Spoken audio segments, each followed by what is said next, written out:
Thank you so much, Lara, for this introduction. I don't think I deserve all that, but yeah, and thanks everyone, to the audience. It's a beautiful day outside, but, we are all together listening, paying tribute to the poetic muse. It's just wonderful. I mean, the change of the seasons and the poetry going together. It's like a symbiotic relationship. Um, my poetry is basically about nature because I feel that humanity has an innate connection with nature, that permeates our lives in different ways.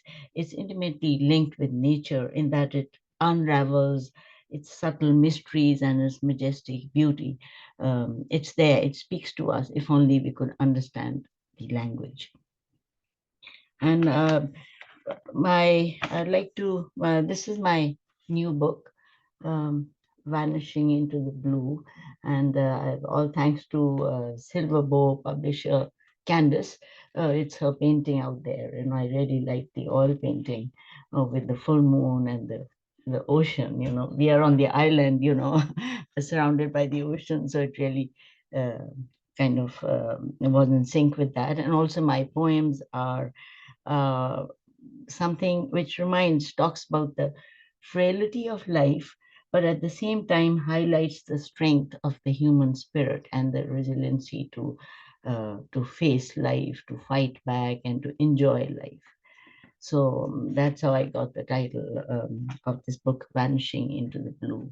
And you could interpret it in so many ways.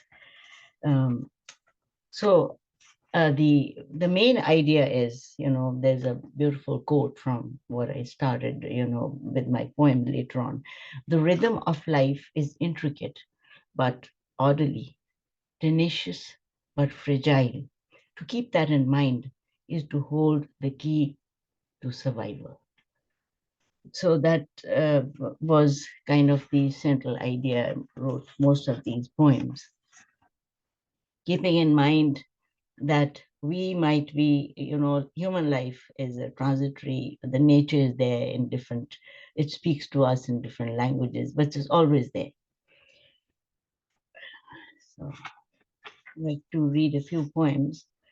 I thought of talking about spring in my poem because now it's spring, so I'll read one on spring. Spring knocks. In early spring, when the snow thaws and ponds glisten, when the wren wakes up from its slumber and chipmunks are astir, tender petals of tulips uncurl. Winds blow through the naked willow and silver birch to nudge them awake and breathe life into the knobby cherry blossom tree. There's a tear in the cloud mottled sky, revealing the powdery blue tint of spring. I still feel the frosty breath of winter, even though spring is at my footstep. Frost-ringed dewdrops still glisten on the cusp of a lily leaf, glittering pearls of joy, the day in a microcosm. I remember last year when spring had just arrived and the sandy beach lay soft and smooth, dimpled with footprints of yesterday's revelers. Empty Coke cans half buried in sand, a pink beach ball caught in the weeds at low tide, moments to savor and hang on to, speechless with bliss. Now the long wait has ended, days are getting longer, and happiness unfolds like a tulip bud. Thank you.